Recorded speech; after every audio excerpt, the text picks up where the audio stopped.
Hey guys, welcome to SSC Adda 24/7। आप सभी का स्वागत है आज के सेशन में। मेरा नाम है समीर सिंघल और मैं आप सभी का स्वागत करता हूं।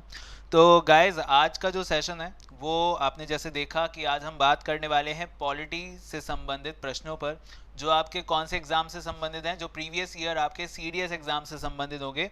तो उन क्वेश्चंस पर हम यहाँ पर चर्चा करने वाले हैं। तो आप सभी का स्वागत है। तो एक बार जो है सेशन की शुरुआत करने से पहले जो है हम यहाँ पर एक दो चीज़ कर लेते हैं। वो क्या है कि पहला तो ये है कि आप सब सेशन को क्या करेंगे, शेयर कर देंगे। और दूसरी चीज़ आप लोग क्या करेंगे, दूसरा आप लोग ये करेंगे कि मुझे एक बार ये बता दें कि आवाज़ सबको क्लियर होगी। वैसे मैं एक बार चेक कर लेता हूँ इस चीज़ को। आई होप, हाँ बिल्कुल, आवाज़ बिल्कुल ऑल ओके है। मेरे फ़ोन में तो एटलीस्ट ऑल ओके है और आप लोगों के पास भी आवाज़ जो है अच्छी आ रही होगी। सो गाइस, सभी का स्वागत है, सभी का अभिनंदन, सभी का स्वागत। और मेरा नाम है समीर सिंघल। शुरुआत करते हैं सेशन की शुरुआत में आपको बताना चाहूँगा, ये जो सेशन रहेगा आपका CDS exam point of view से काफ़ी अच्छा रहेगा। सो पॉलिटी के काफ़ी ज़्यादा क्वेश्चंस यहाँ पे अच्छे रहने वाले हैं। और अपनी जो है कोशिश कीजिएगा कि इस आधे घंटे में जितनी भी चीज़ें मैं बताऊँ उनको आप नोट डाउन करें और साथ साथ चीज़ों को समझते हुए चलें कि कैसे क्वेश्चंस आपके सीडीएस लेवल पर पूछे जाते हैं और उसमें से आप अपने बाकी एग्जाम्स को किस तरह से कवर करेंगे। ठीक है। So very good afternoon to all of you. Good afternoon Prashant, Mitesh, Aarti, Ravindra, Keshav, Gaurav, and all the other students who are with me right now in the live session. So, शुरुआत करते हैं, ज़्यादा नहीं करते। और इसमें जो है गाइज, शेयर और लाइक तो आपने किया ही है, चलिए बहुत अच्छा, और बीच बीच में करते भी रहिएगा। बाकी मैं आपको एक बार बता दूं, मेरी क्लासेस जो होती हैं 1:30 बजे होती है। 1:30 बजे मेरी क्लास होती है for the AFCAT and the CDS exam, that runs from Monday to Wednesday. यहाँ पर आप मेरे साथ जुड़ सकते हैं। दूसरा, मेरी क्लास शाम 4 बजे होती है जिसमें मैं एसएससी एग्जाम्स को कवर करता हूँ। तो वहाँ पर भी आप मेरे साथ जुड़ सकते हैं for the general studies point of view. और हाँ, शुरुआत करने से पहले गाइस एक छोटी सी इन्फॉर्मेशन, बस फिर उसके बाद शुरुआत करूंगा। आज शाम 4 बजे जो मेरी क्लास है उसमें ज़रूर जुड़िएगा, 100% उसमें जुड़िएगा। क्यों मैं कह रहा हूँ, क्योंकि आज की जो क्लास है वो मैराथन क्लास होने वाली है, यानी कि थोड़ा सा लंबा आज क्लास रहेगा जिसमें कि हम प्रेसिडेंट और उसकी शक्तियों पर बात करेंगे और साथ साथ देखेंगे कि किस प्रकार के प्रश्न उससे पूछे जा सकते हैं। यानी कि पहले टॉपिक डिस्कशन होगा, फिर क्वेश्चन डिस्कशन। तो बहुत ही अच्छा वो सेशन रहने वाला है। उस सेशन में जितना ज़्यादा हो सके आप मेरे साथ जुड़ने की कोशिश कीजिएगा। और पहला प्रश्न आप लोगों के सामने ये रहा हमारे आज के सेशन का। Which of the following features were borrowed by the Constitution of India from the British Constitution? British संविधान में भारत के संविधान द्वारा निम्नलिखित विशेषताओं में से कौन सी बातें उधार ली गई हैं। भाई जैसा कि आप जानते हैं हमारे भारत का संविधान कैसा संविधान है, बोरोड कॉन्स्टिट्यूशन है, यानी कि उधार का मांगा हुआ संविधान कहा जाता है। अब इस उधार के संविधान में हमने ब्रिटेन के संविधान से किन चीज़ों को उधार लिया है, तो इसके बारे में आप सब जो है यहाँ पर ऑप्शंस आपको दे रखे हैं, उससे देखिए आप। सबसे पहला है रूल ऑफ लॉ, यानी कानून का शासन। दूसरा है लॉ मेकिंग प्रोसीजर, यानी कि कानून बनाने की प्रक्रिया।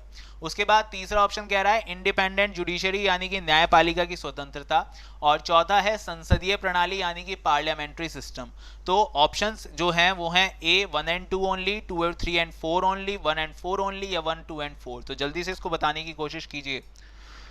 बिल्कुल Prashant, this is also helpful for the NDA exam. आप एनडीए एग्जाम्स के लिए जो आप जीएस पढ़ रहे हो तो वो भी आपके लिए यहाँ पर काफ़ी फायदेमंद रहने वाली है। एनडीए में जो जीएस आएगा थोड़ा सा लेवल डाउन ही आता है सीडीएस के मुकाबले।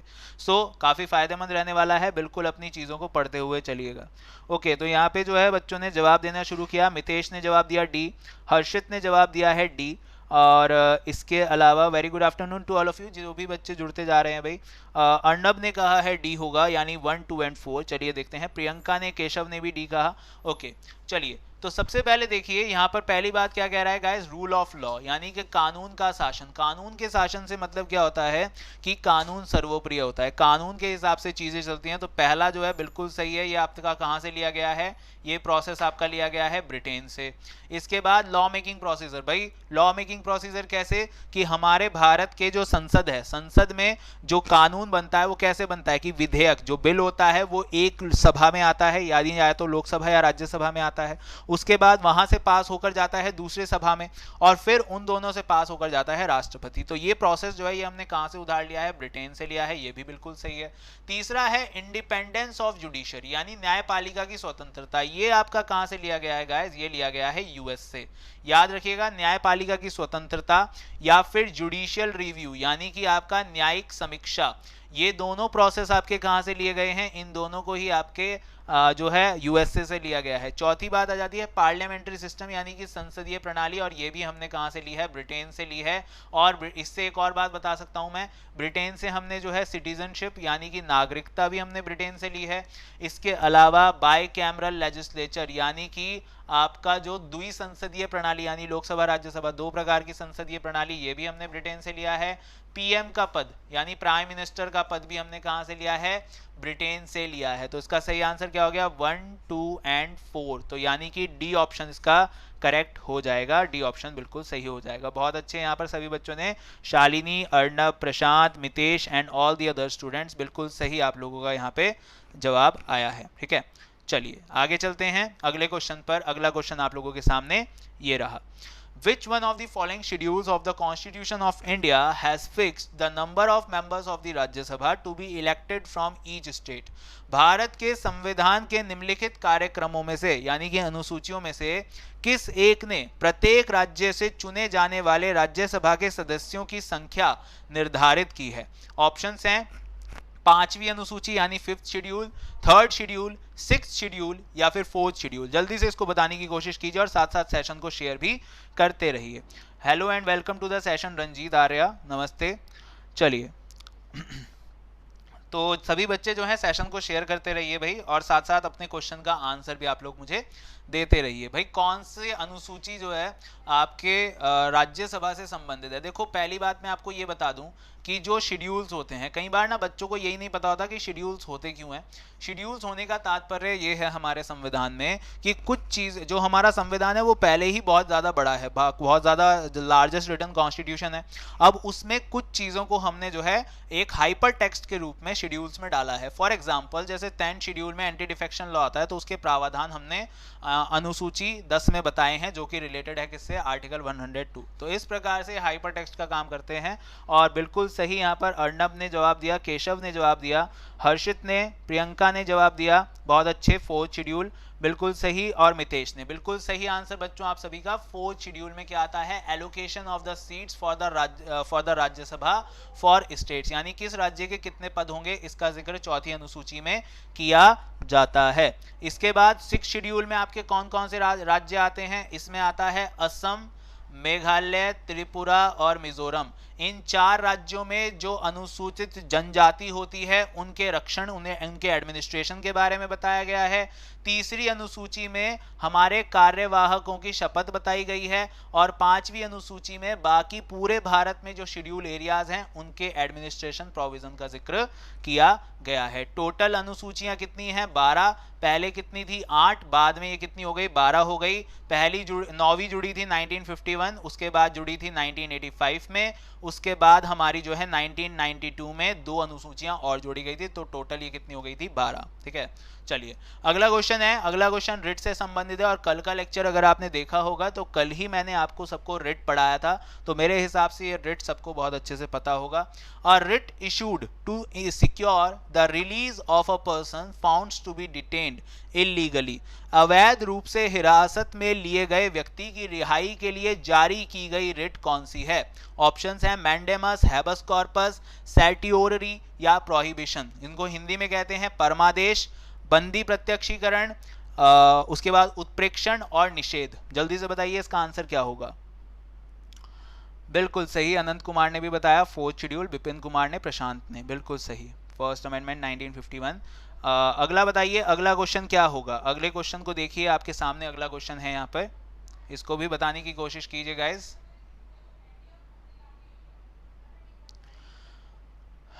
ओके, बिल्कुल सही यहाँ पे बच्चों ने बताया। इसका सही आंसर क्या होगा आपका? बिल्कुल सही, बहुत बढ़िया, बी ऑप्शन जो है बच्चे बता रहे हैं, यानी कि हैबस कॉर्पस यानी कि बंदी प्रत्यक्षीकरण। बिल्कुल सही गाइस, बंदी प्रत्यक्षीकरण, हैबस कॉर्पस। इसमें सेंटेंस क्या बताया था मैंने कल आपको? यू में हैव द बॉडी, क्या लिखा था? यू में हैव द बॉडी, तो you may have the body कौन से आपके रिट में बताया जाता है, आपके हैबस कॉर्पस में बताया जाता है। मैंडेमस में क्या कहा जाता है, वी कमांड, इसमें हम आदेश देते हैं।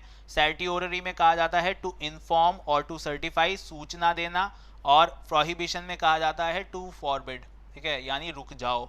तो ये सब आ जाते हैं आपके 4 प्रकार के ये जो रिट्स हैं, टोटल 5 होते हैं। 5वां कौन सा होता है, तो वो होता है आपका क्यू वरंटो, यानी कि आपका अधिकार पृच्छा। तो अधिकार पृच्छा आपका जो होता है 5वें तरह का होता है। ये होते हैं टोटल आपके 5 प्रकार के रिट्स होते हैं, ठीक है।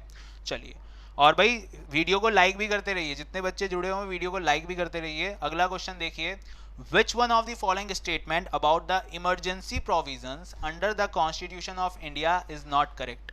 भाई इसको हिंदी में मैं आपको दिखा देता हूँ एक बार, ठीक है। आप इसको हिंदी में पॉज करके एक बार आप पढ़ सकते हो, ठीक है, क्योंकि मैं थोड़ा सा इंग्लिश की तरफ प्रेफर ज़्यादा करता हूँ। तो आप एक बार हिंदी में रोक के इसको पढ़ लीजिए, कोई दिक्कत नहीं है, मैंने हिंदी में भी इस क्वेश्चन को रखा हुआ है, ठीक है। बाकी वापस आते हैं। सो ये पूछ क्या रहा है भाई, ये पूछ रहा है कि आपातकाल के प्रावधान में निम्नलिखित से कौन सा कथन सही नहीं है। ऑप्शंस हैं, the power of the union executive extends to giving direction to the states concerning the exercise of their power. The union executive can issue provision relating to the reduction of salary of employees of the state government. The governors have no emergency power like the President of India. If the governor of the state is satisfied that the situation has risen whereby the financial stability or the credit of the state is threatened, he may declare financial emergency in the state. इसको आप हिंदी में एक बार पढ़ लीजिए, हिंदी में मैं दोबारा यहाँ पर रख रहा हूँ, तो आप इसको जो है आप यहाँ पर देख सकते हैं। डिस्क्राइब मैंडेमस, बच्चे मैंडेमस को जो है देखिए, मैंडेमस में क्या होता है, मैंडेमस में होता है वी कमांड, ठीक है, हम आदेश देते हैं। फॉर एग्जांपल कोई अथॉरिटी व्यक्ति है, ठीक है, कोई ऐसा व्यक्ति है जो सरकारी कर्मचारी है, जो स्टेट या सेंट्रल गवर्नमेंट से रिलेटेड है, और वो अपना काम ठीक प्रकार से नहीं कर रहा और किसी ना किसी हद पे जाकर लोगों के मौलिक अधिकार का हनन कर रहा है, तो हाई कोर्ट या सुप्रीम कोर्ट मैंडेमस रिट जारी कर देगी और कहेगी कि आप अपना काम तरीके से कीजिए, हम आपको आदेश देते हैं, वी कमांड, ठीक है। तो मैंडेमस होता है बच्चों, वी कमांड होता है। और बच्चे अंशुल मैंने हिंदी में रखा हुआ है, तो हिंदी में आपको आई थिंक दिख रहा होगा ढंग से, ठीक है, और बाकी बच्चों को भी दिख ही रहा है यहाँ पे, ठीक है। तो यहाँ पे हर्षित मिश्रा ने जवाब दिया है सी होगा कि राज्यपाल के पास भारत के राष्ट्रपति जैसी कोई आपातकाल की शक्तियां नहीं होती, ओके। और कुछ बच्चे जवाब दे रहे हैं डी, जैसे केशव ने, अर्णब दास ने डी कहा है। बच्चों इसका सही आंसर क्या होगा आपका, डी ऑप्शन होगा, यानी कि मतलब क्या हुआ, यहाँ पर डी ऑप्शन होगा। देखो क्या कह रहा है कि गवर्नर जो होता है वो अगर राज्य में फाइनेंशियल इनस्टेबिलिटी आए, यानी कि राज्य में अगर वित्तीय स्थिति खराब हो जाए, तो वो क्या लगा सकता है, वित्तीय आपातकाल, जबकि ऐसा नहीं है। हमारे भारतीय संविधान में कोई भी इमरजेंसी पावर जो होती है गवर्नर के पास नहीं होती, सारी की सारी इमरजेंसी पावर्स किसके पास होती हैं, प्रेसिडेंट। अब आप कहोगे सर एक हमने वो पढ़ा है गवर्नर रूल, बच्चे एक्चुअली होता क्या है कि आर्टिकल 356 यानी कि अनुच्छेद 356 जिसमें आपका जो है प्रेसिडेंट रूल बताया गया है, प्रेसिडेंट रूल में क्या होता है कि राष्ट्रपति के बिहाफ पर गवर्नर शासन करता है और राष्ट्रपति की शक्तियों को एग्जीक्यूट करता है राज्य में, तो उसको हम गवर्नर रूल भी कह देते हैं। तो यहाँ पर गवर्नर की खुद की कोई आपातकाल की शक्ति नहीं होती, तो इसका सही आंसर आपका क्या हो जाएगा, डी ऑप्शन हो जाएगा, यानी कि गवर्नर जो होता है वो वित्तीय आपातकाल लगा सकता है, ऐसा वो नहीं कर सकता। बाकी सारे ऑप्शंस यहाँ पर बिल्कुल सही हैं भाई। जब आपातकाल आता है तो राज्य से संबंधित जितने भी फैसले होते हैं वो यूनियन एग्जीक्यूटिव यानी कि हमारे कैबिनेट मिनिस्टर्स ले सकते हैं, ठीक है। तो ये बात आ जाती है आपके किस में, आपके इस क्वेश्चन में डी ऑप्शन का सही आंसर हो जाएगा। इसको आप हिंदी में भी यहाँ पर देख सकते हैं। अगला क्वेश्चन है, विच one of the following can not be first introduced first in the Rajya Sabha.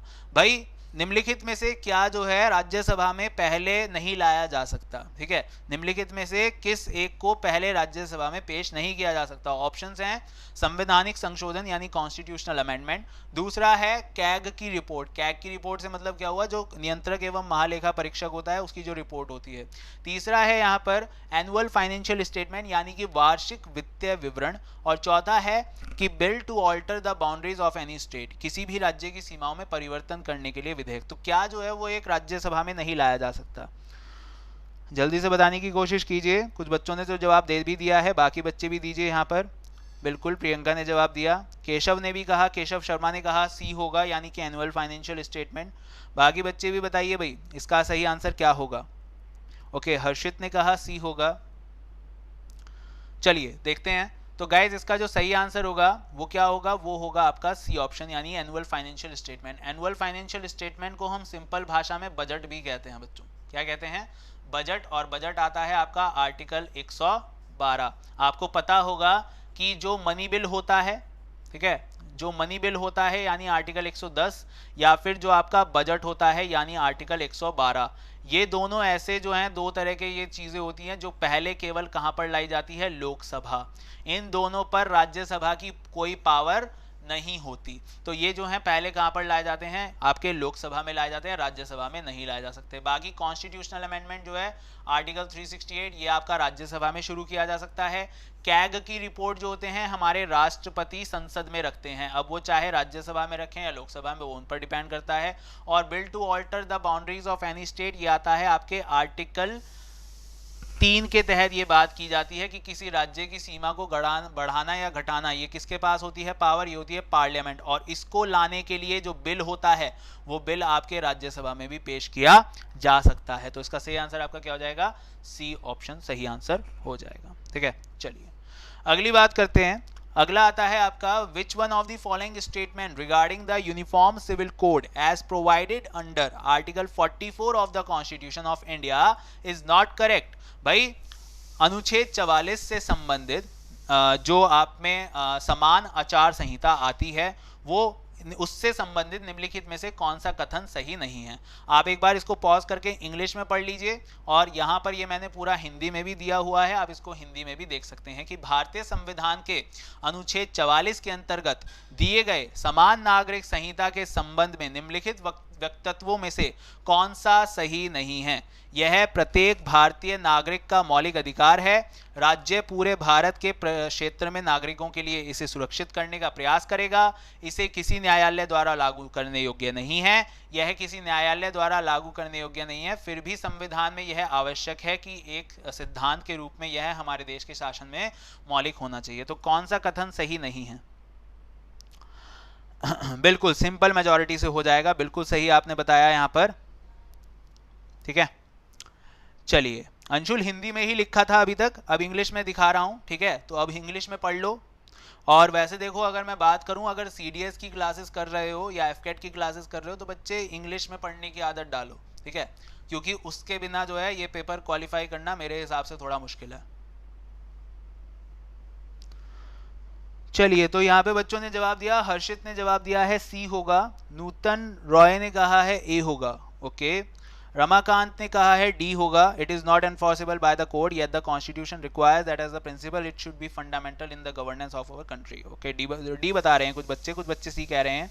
Anshul ने कहा ए होगा और अनिल कुमार ने कहा ए होगा। ओके, चलिए, तो गाइस इसका सही आंसर क्या होगा? आपका ए ऑप्शन होगा। आर्टिकल 44 के बारे में देखिए चर्चा करें तो आर्टिकल 44 आपका किस में आता है? ये आता है आपके डीपीएसपी यानी कि directive principles of state policy में आता है। Directive principles of state policy article 36 to article 51 इसको जिक्र किया गया है, जिसमें और डीपीएसपी आपके कहाँ से लिए गए हैं? आयरलैंड से लिए गए हैं। डीपीएसपी होता क्या है? डायरेक्टिव प्रिंसिपल्स होता क्या है? ये कुछ ऐसे निर्देश होते हैं जो हमारे संघ को या हमारे राज्य की सरकारों को दिए गए हैं कि अगर आप इनका यूज करते हैं so that will be beneficial for the social welfare of our country. हमारे सामाजिक सुधार के लिए ये बहुत ज़्यादा अच्छा रहेगा कि अगर आप इनका यूज करते हैं। तो उसमें से अनुच्छेद 44 जो होता है वो आपका समान आचार संहिता यानी कि यूनिफॉर्म सिविल कोड बताता है, जो ये कहता है कि केवल एक कानून पूरे भारत में चल सकता है, वो है आपका संविधान। यूनिफॉर्म सिविल कोड आज के समय कौन से राज्य में लगा हुआ है? गोवा में लगा हुआ है। And it is not a fundamental right, it is the part of the DPSP यानी कि directive principles of state policy. तो ए ऑप्शन इसका बिल्कुल सही आंसर हो जाएगा। ठीक है, चलिए आगे बात करते हैं। तो अगली बात आ जाती है यहाँ पे, अगला क्वेश्चन है Which one of the following political parties was launched by the Irom Sharmila in Manipur? और दूसरी बात यह है कि सिमरन, मैंने कभी नहीं कहा कि यहाँ पर मेजॉरिटी ऑफ पीपल जो है वो हिंदी हैं, लेकिन मैं ये भी कहूँगा कि अगर हिंदी के बलबूते ही अपना जीवन चलाना है तो सीडीएस में आप ऑफिसर फिर बनना थोड़ा सा मुश्किल हो जाएगा। मैं ये नहीं कहता नामुमकिन है, लेकिन मुश्किल हो जाएगा। तो मेरी राय यही है कि इन बातों में भैंसा बहसी करने से अच्छा है कि आप अपनी तैयारी को अच्छा करें और इंग्लिश को थोड़ा सा यहाँ पर सुधारें।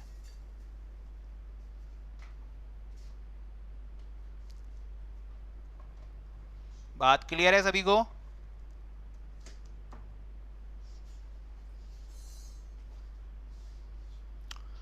चलिए आगे बात करते हैं।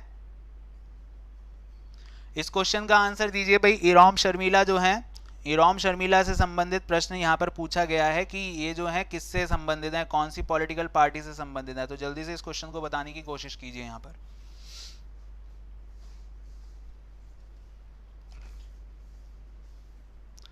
ओके बच्चों ने जवाब दिया है people resurgence and the justice alliance. Okay यानी कि प्रजा के बारे में बात कर रहे हैं। दूसरा है Manipur resistance alliance, tribal resistance party, और यहाँ पे चौथा है रिवॉल्यूशनरी पीपल पार्टी।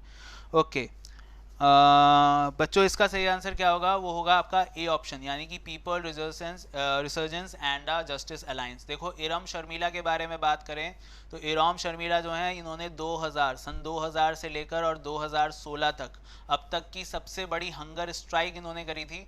और ये जो है आयरन लेडी के नाम से भी जानी जाती हैं, आयरन लेडी ऑफ मणिपुर के नाम से। एक्चुअली इन्होंने जो ये हंगर स्ट्राइक करी थी, ये इन्होंने किसके खिलाफ करी थी? एप्सपा, जो एफ्सपा कानून था जो आपका 1958 में आया था, जो कि आपके नॉर्थ ईस्टर्न स्टेट्स यानी उत्तर पूर्वी राज्यों में लगाया गया था ताकि वहां पर इंसर्जेंसी को कंट्रोल किया जा सके। एफ्सपा में होता क्या है कि जो आर्म्ड फोर्सेस होते हैं उनको स्पेशल पावर दी जाती है that they can search without warrant. ठीक है, वो आपके घर में आके सर्च कर सकते हैं विदाउट वारंट, किसी को गिरफ्तार कर सकते हैं अगर उन्हें शक होता है तो ऐसी स्थिति में क्या हुआ था, एक बहुत ही फेमस केस था जिसका नाम था मैलोम मसकर। इसका नाम क्या है? मैलोम मसकर ये केस है। और ये कहां पर हुआ था? ये हुआ था मणिपुर में। कहां पर हुआ था? मणिपुर में। लगभग 8-10 लोगों को जो है गोलियां मार दी गई थी असम राइफल्स द्वारा।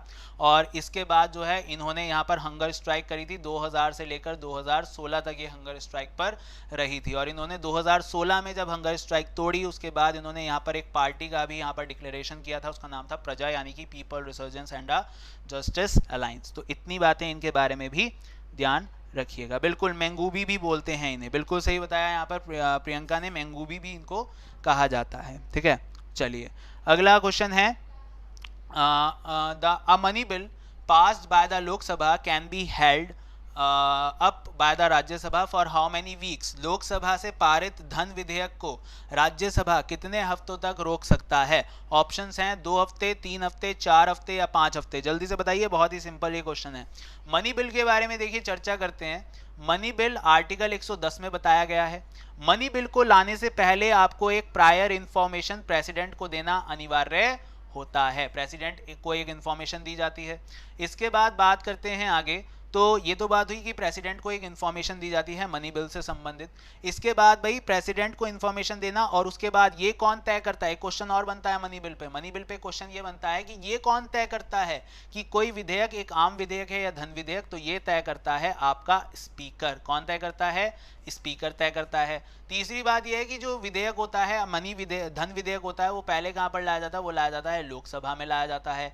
उसके बाद बात करते हैं कि मनी बिल जो होता है इसको प्रेसिडेंट भी इसको रोक नहीं सकता। प्रेसिडेंट इस पर अपना हस्ताक्षर प्रेसिडेंट को करना होगा, that is mandatory for the president. और उसके बाद बात आ जाती है कि जो राज्यसभा होती है, राज्यसभा कितने समय तक इसको रोक सकती है? तो बिल्कुल सही, मुझे उम्मीद है आप सबने सही जवाब दिया है यहाँ पे।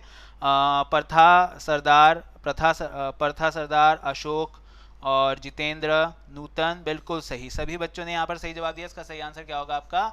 2 हफ्ते। ठीक है, कितना समय लगता है? 2 हफ्ते का समय दिया जाता है राज्यसभा को इसको पास करने के लिए। अगला है विच of the following statement regarding the Indian federal system is और आर करेक्ट। ठीक है भाई, पूछ रहा है कि निम्नलिखित में से कौन सा कथन भारत की संघीय प्रणाली से संबंधित सही है। ऑप्शंस हैं all state having equal representation in the Rajya Sabha, consent of a state is not required for altering its boundaries, there is no dual citizenship in India. Hindi में इसको देख लीजिए आप एक बार। हिंदी में पूछ रहा है कि भारतीय संघीय प्रणाली के संबंध में निम्नलिखित में से कौन सा वक्तव्य सही नहीं है। राज्यसभा में सभी राज्यों का समान प्रतिनिधित्व, अपनी सीमाओं में फेरबदल के लिए किसी राज्य की सहमति की आवश्यकता नहीं है, भारत में दोहरी नागरिकता नहीं है। अब यहाँ पर जो है बताइए इसका सही आंसर क्या होगा। और बिल्कुल जितने बच्चे मेरे साथ बने हुए हैं वो बच्चे यहाँ पर सेशन को शेयर भी करते रहें।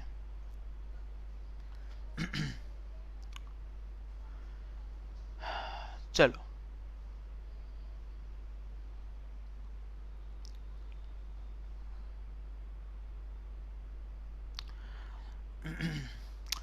एक्चुअली अंशुल बात ये है कि अगर इन्हीं चीज़ों में इन्वॉल्व रहना है ना, शायरी कर लें और फलाना कर लें, तो बेटा CDS तेरे लिए नहीं बना, ठीक है, अभी क्विट कर जा, कोई फ़ायदा नहीं है यहाँ पे बैठने का, ठीक है ना, सिंपल सी बात है। पढ़ने आया है पढ़, यहाँ पे जो है कोई भुवन बाम या वो सब नहीं चल रहा, ठीक है, पढ़ाई करने आए हो पढ़ाई करो, वरना निकल लो। चलो, तो यहाँ पे जो है बच्चों ने जवाब दिया, अर्नब ने जवाब दिया C, यानी कि 1 and 3 ओनली। चलिए एक बार देखते हैं, हम बात कर रहे हैं इंडियन फेडरल सिस्टम यानी कि भारतीय संघीय प्रणाली के बारे में। All states have equal representation in the Rajya Sabha, ठीक है, क्या कह रहा है कि जितने भी राज्य होते हैं उनका समान प्रतिनिधित्व होता है राज्यसभा में। क्या ऐसा होता है भाई? नहीं होता, कतई नहीं होता। भाई आप लोगों को पता है कि यूपी जो है, यूपी की टोटल राज्यसभा में कितनी सीट्स हैं? 31 हैं। वहीं पर अगर हम उत्तराखंड की बात करें तो उत्तराखंड की कितनी हैं? 3 है। तो क्या दोनों का समान रिप्रेजेंटेशन हो रहा है? नहीं हो रहा। ये किस पर डिपेंड करता है? ये डिपेंड करता है पॉपुलेशन पर। किस पर डिपेंड करता है? वहां की जनता पर, ठीक है। दूसरा है consent of a state is not required for altering its boundaries, ठीक है। भाई राज्यों का जो कंसेंट है वो जरूरी नहीं होता उनकी सीमा को काटने छाटने के लिए। तो बिल्कुल सही है ये बात आपके आर्टिकल 3 में बताई गई है कि हमारी जो संसद होती है वो अपने हिसाब से राज्य की सीमा को काट छाट सकती है। उसके बाद तीसरा क्या कह रहा है? There is no dual citizenship in India. Bharat में दो तरह की नागरिकता नहीं दी जाती। बिल्कुल सही बात है, भारत में सिंगल सिटीजनशिप होती है और ये बात जो है यहाँ पर सही है। तो आर्टिकल 2 और 3 यहाँ पर सही हो गए। तो इसका सही आंसर आपका क्या हो जाएगा? बी ऑप्शन, यानी कि 2 and 3, ठीक है ना। चलिए आगे बात करते हैं। अगला आ जाता है आपका last question, which of the following are the powers of the supreme court of India. भाई निम्नलिखित में से कौन सी शक्ति सुप्रीम कोर्ट की है, ठीक है। ऑप्शंस आपके सामने हैं तो इसको एक बार देख लीजिए यहाँ पर। चलिए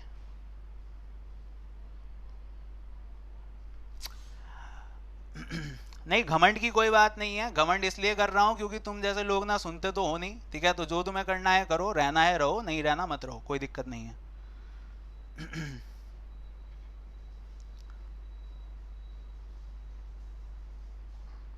ठीक है,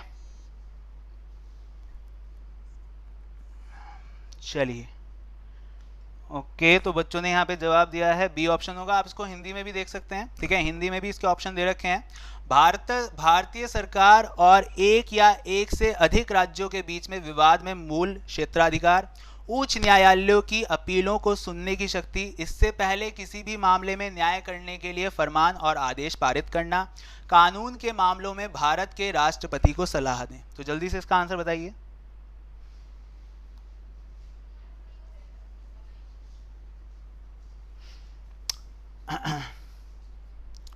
ओके सॉरी अनंत, अगर मुझे ऐसा लगा कि आपने मुझे बोला है, सॉरी। तो बच्चे मेरे अंदर देखो वैसे भी कोई घमंड नहीं है। मैं तो सिंपल आपको ये कह रहा हूँ कि अगर आपको पढ़ना है बैठो, नहीं पढ़ना मत बैठो, ठीक है। मैं तो सिंपल ये कह रहा हूँ, ठीक है। अब जो भी है ये अंशुल पांडे वांडे जो भी है, तो अपना निकलो भाई, कोई ज़रूरत नहीं है यहाँ पे बैठने की, ठीक है। चलिए